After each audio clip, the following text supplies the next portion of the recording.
Bulan Juli ini adalah bulan yang padat buat Asus. Sub-brand gaming mereka, ROG, punya dua produk bergengsi. Jadi setelah minggu lalu nongol ROG Ally, sekarang waktunya ROG Phone 7 numpang lewat.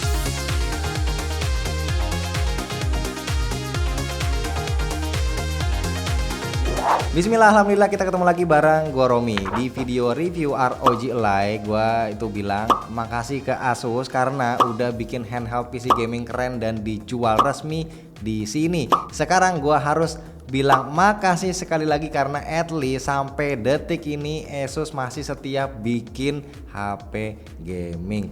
Nah, untuk ROG Phone 7 ini mereka punya dua versi, ada versi biasa kayak yang lagi kita bahas sekarang ini dan versi Ultimate yang ada animasi dot matrixnya di bagian backdoornya. Keduanya ini sama-sama pakai Snapdragon 8 Gen 2. Ngebut kebablasan gak ada rem, inilah kata-kata yang pantas buat ngegambarin performa ROG Phone 7. Di satu sisi tentu menyenangkan karena ini jadi HP resmi yang paling kenceng yang bisa kita beli saat ini. Tapi di sisi lain gak adanya limitasi ini bikin was-was juga, kira-kira aman gak ya untuk pemakaian jangka panjang. Oke, jadi dari pengujian Antutu versi 10, skor overall yang gua dapat itu hampir 1,3 juta dengan skor CPU 400.000 dan GPU hampir 300.000 poin. Lanjut di Geekbench 6, skor single core-nya itu hampir 2000 dan multicore di 5493 poin. Jelas ini skor yang tinggi banget, susah untuk disaingin sama brand lain.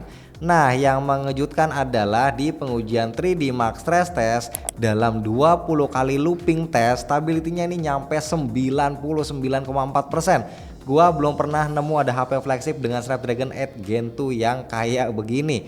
Biasanya stability-nya itu di 60-70%-an aja.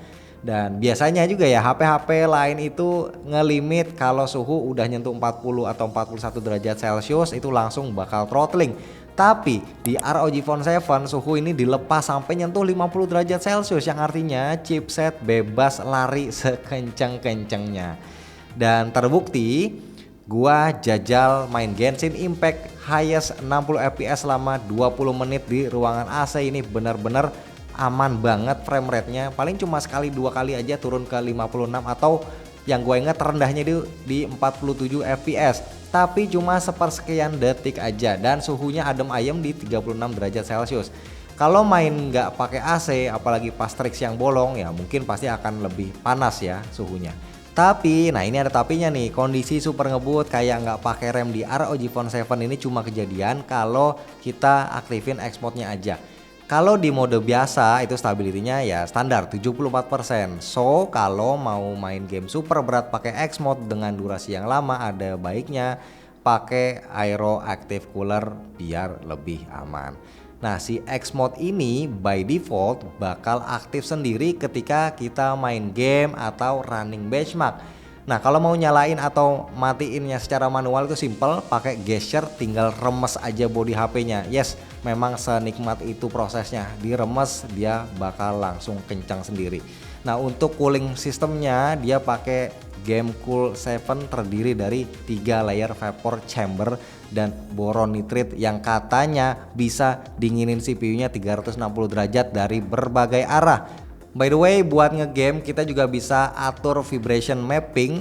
Jadi kita bisa custom, misal nih kalau mencet tombol apa ya nanti haptic vibrate-nya bakal aktif. Kita bisa set sampai dengan 5 tombol, ini bener-bener mantep. Tentunya juga masih ada fitur killer lain kayak air trigger yang ya mungkin tanpa perlu gua jelasin lagi, teman-teman udah pada tahu akurasi dan kualitasnya kayak apa. Terus juga versi WiFi yang dipakai di HP ini udah Wi-Fi 7. Ya, ini kan gua pegang yang versi biasa dan juga versi paling basic pula, kapasitasnya di 8256. Tapi menurut gua justru ini yang paling worth it secara harganya, kalau nggak salah sih 10.999 juta. Toh dengan RAM 8GB HP ini tetap bisa ngebut gila-gilaan. Tapi kalau ada dana lebih ya monggo kalau mau yang 12256 atau sekalian ke Ultimate di 16512 GB. Next, yang juga menyenangkan dari ROG Phone adalah baterai. Kapasitasnya masih sama di 6000 mAh dengan hypercharging 65 watt, full charge sekitar 45 menit. Ada teknologi bypass charging juga buat pause proses ngecas pas lagi dipakai main game biar umur baterainya ini lebih awet. Nah, ini baterainya gua ngerasain ya bener-bener bandel. Buat pakai harian aktif medsos tanpa game berat itu bisa dapat SOT 8 atau bahkan 9 jam. Kalau suka main game online sekitar ya mungkin sehari sejam itu masih bisa dapat SOT 7 jam. Luar biasa, ini top banget. Selain performa yang makinan ngebut dan juga stabil berkat jadi pakai chipset dan cooling yang baru. Nah, feel pakai ROG Phone 7 sebenarnya kurang lebih masih serupa kayak versi-versi yang sebelumnya. Desainnya ini masih khas ya, nggak banyak terlalu ada perubahan yang signifikan. Untuk yang versi biasa dia ada dua warna, ada Phantom Black sama Storm White dengan dua aura RGB di bagian belakang, satu berupa logo mata ROG dan satu lagi dia garis kecil ya, ini namanya atmosphere lighting. Nah, pengaturannya masih sama, ada semua di Armoury Crate yang tentunya kita semua udah tahu lah ya gimana cara pakainya. Tapi yang paling gua senang adalah logo ROG-nya ini bisa nyala gradasi dengan dua warna, jadi kelihatannya ini makin cantik. Secantik layarnya yang udah AMOLED 165Hz 1500 nits HDR10+. Buat nonton film ya dia bersih, aman dari black crash. Paling ada satu catatan di Netflix, nggak tahu kenapa nggak bisa nyala HDR-nya, tapi visualnya tetap Yahoo sih. Ditemenin speaker stereo yang kualitasnya nih daging banget ya, one of the best lah ini di kelas smartphone. Di sektor kamera, setupnya belum berubah dari ROG Phone 6, main lens 50MP Sony IMX766, lensa kedua ultrawide 13MP dan lensa gimmick makro 5MP. Kalau aja ada lensa telenya ini, wah pasti lebih mantep ya. Yang harus kita appreciate nih, Asus nyediain lengkap mode Light Trails. Mungkin kalau sempat nanti gua mau minta Fahmi ya buat ngetes hunting fotonya. Nah, untuk kualitas kameranya dia bisa nampilin porsi detail yang cukup pas, jadi nggak terlalu detail banget tapi nggak jelek-jelek banget. Misal motret muka orang detailnya dapet, tapi ada sedikit beauty-nya juga. Akurasi warnanya dia cenderung kena boost tapi masih di tahap yang nggak lebay. Buat dynamic range juga biasa aja, nggak bisa dibilang terlalu istimewa. Justru kemampuan low lightnya nih dan juga bokehnya yang menurut gua ini cukup menyenangkan.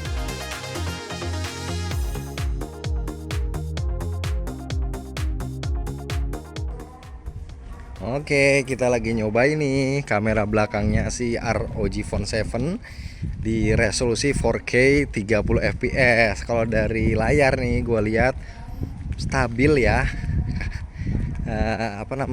Minim shake. Ini gue sambil lari,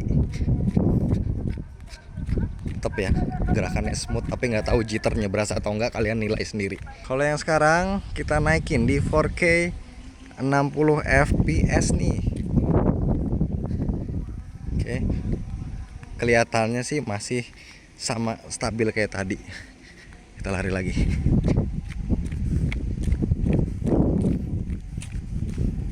Dan yang sekarang nih resolusi tertinggi 8K tapi mentok di 24 fps aja ya. Sebenarnya kurang enak ya rekam 24 fps karena gredet-gredet. Dibikin sinematik juga kayaknya kurang smooth lah. Tapi paling enggak ini bisa buat nge-crop ya.